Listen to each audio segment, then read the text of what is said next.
I never thought the door I opened that morning would change my life forever. I never imagined that love could ask for everything and leave nothing behind. And I never knew that waiting for your own child could break your heart in ways no enemy ever could. My name is Margaret Wilson. I am 60 years old, and this is the story of how a mother lost everything she owned and found something she never expected. I live in a small, quiet house in Brighton, near a narrow street where the sea air always smells faintly of salt. It is not a beautiful house. The paint on the walls is old. The wooden floor makes soft sounds when I walk. But this house has memories. I raised my family here. I laughed here. I cried here. And after my husband died 8 years ago, I learned how to survive here, alone. My husband George was a kind man. He worked hard. He loved simple things. When he passed away, the house became too quiet. The silence was heavy, like it sat on my chest every night. After he died, there was only one person left in my world. My son. His name is Andrew. Andrew is my only child. I gave birth to him when I was young. I remember holding him in my arms for the first time and thinking, no matter what happens, I will always protect you. Life had other plans. Andrew moved to Canada many years ago. He went there for work. At first, he promised he would return soon. Then, he promised he would call every week, then every month. Now, sometimes he sends money. Sometimes he sends short messages. Mom, I'm busy. Mom, I'll visit soon. Mom, everything's fine. But he never comes. My days are all the same. I wake up early, even though there is nowhere to go. I make tea for one. I clean the house slowly, carefully, like someone might be watching. I talk to the walls sometimes. I talk to George's photograph. I talk to Andrew's old pictures, the ones from when he was small, when his smile was wide and honest. In the evenings, I sit by the window. I watch people walk past with their families. I wonder if Andrew ever thinks of me when he eats dinner with his wife and children. I never complain. He has his own life, a good life. That's what mothers tell themselves. One afternoon, someone knocked on my door. It was a soft knock, not rushed, not loud. I opened the door without thinking, and my heart stopped. There he stood, Andrew, older, taller, wearing a coat that looked expensive. For a moment, I thought I was dreaming. Andrew, I whispered. He smiled, a small smile. Mom. My legs felt weak. I pulled him into my arms without thinking. My hands shook as I held him. You really came, I said, my voice breaking. He hugged me back, but not tightly. Still, I didn't notice. I was too happy. I made tea for him, like I used to. I brought out biscuits I had saved for special days. We sat at the same table where George and I once ate together. I asked about his wife. I asked about the children. I asked about his life. They're all good, he said. They miss you. That sentence filled my heart. Then he looked around the house. His eyes moved slowly across the walls, the furniture, the ceiling.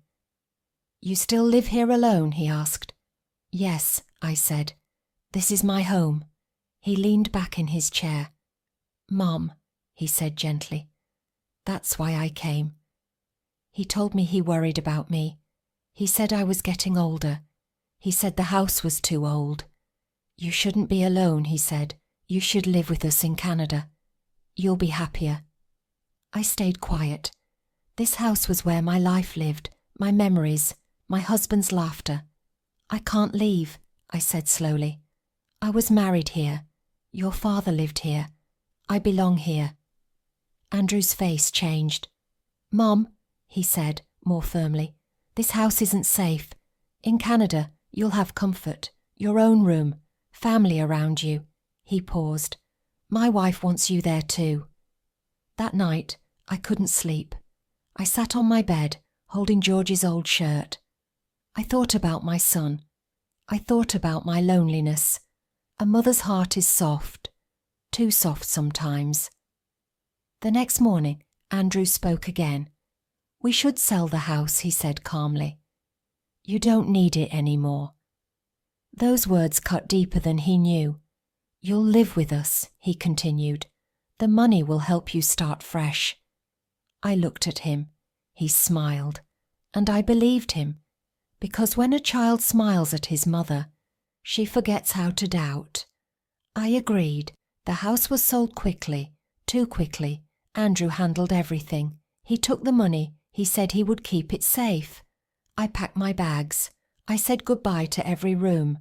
I touched the walls one last time. I told myself, I am going to my son. At the airport, Andrew held my hand. "Wait here," he said kindly. "I'll bring a wheelchair. It's a long walk." I nodded. I waited. 10 minutes. 20. 30. I watched the doors. I searched every face. 1 hour passed. My heart began to shake. Then a police officer approached me. "Are you waiting for someone, Mom?" "Yes," I said. "My son. He's taking me to Canada." I showed him Andrew's photo. The officer's face grew serious. "Please wait here," he said softly. When he returned, he sat beside me. "Ma'am, your son boarded the plane." My world collapsed. I will stop here. Because what happens next is not just about betrayal. It's about loss. And about unexpected kindness. I didn't understand his words at first. "Your son boarded the plane." They sounded empty, like words spoken in a dream. "No," I said slowly. "That's not possible. My son wouldn't leave me." The police officer looked down, then back at me. "He left alone," he said gently. "The flight has already departed." For a moment my body forgot how to breathe. I stared at the floor, at my shaking hands, at the photograph of Andrew still clutched in my fingers. "My son loves me," I whispered. "He promised." The officer didn't argue. Sometimes silence tells the truth better than words. I cried in that airport chair until my chest hurt, until my eyes burned, until there were no tears left. People walked past me. Flights were announced. Life continued. Mine had stopped. The officer stayed with me. "My name is Thomas Reed," he said softly. "I'm a police officer here." He hesitated, then added, "You remind me of my mother." Something in his voice cracked. "She passed away 5 years ago," he continued. "When I look at you, I see her." I looked up at him for the first time. His eyes were kind, tired, human. "You can't stay here," he said. "You'll get sick." I shook my head. "I don't have anywhere to go." The words tasted bitter. Thomas made a call. I heard him speak quietly to someone. "Yes." "She's alone." "Yes." Completely. When he ended the call, he looked at me again. "My wife is at home," he said. "She's kind. She'll make you soup. Please, come with us." I didn't want to be a burden. I didn't want pity. But I was exhausted. So I nodded. His home was warm. His wife Emma opened the door and pulled me into a gentle hug, without asking questions. "You're safe here," she said. That night I cried alone in a guest room. I cried for my house. I cried for my son. I cried for the woman I used to be. But these strangers treated me like family. Emma cooked for me. Thomas drove me to appointments. They spoke to me with respect. Slowly, my heart began to breathe again. One morning, Thomas received a phone call. He stepped into another room, closed the door. When he came back, his face was pale. "Is everything okay?" I asked. "Yes," he said quickly. "Everything's fine." But his eyes told a different story. I didn't know then what he was hiding. I didn't know that the plane Andrew boarded never reached its destination. There were no survivors. Andrew was gone, but Thomas never told me, because even after betrayal, a mother still hopes, and hope, when it's all you have left, is fragile. Days passed, then weeks. I stayed with Thomas and Emma. They never rushed me, never made me feel unwanted. Their home slowly became my home. One evening, Thomas asked me softly, "Do you ever want to go back to your old house?" I smiled sadly. "That house is gone," I said, "but I found something new here. A family." I prayed every night for Andrew's soul, for the grandchildren I would never meet, for every mother who waits for a child who never comes back. I learned something important during that time. Sometimes the people who leave us teach us pain, and sometimes strangers teach us love. Let me ask you something. Have you ever trusted someone who broke your heart, but still wished them peace? Please like this video, subscribe, and comment your thoughts below. Your support helps these stories reach people who need healing. Time has a quiet way of changing pain. It doesn't erase it, it softens it. Months passed in Thomas and Emma's home. The seasons changed outside the windows, and slowly something inside me changed too. I stopped waiting for the door to open, stopped listening for footsteps that would never come. I still thought of my son every day, but the sharp pain became a quiet ache. One morning, as I watched Emma play with her young niece in the living room, I felt tears in my eyes. Not from sadness, from understanding. Love doesn't always come from where we expect it. Thomas treated me like his mother. He asked my opinion. He listened to my stories. He made sure I never felt alone. One evening, he said something that stayed with me forever.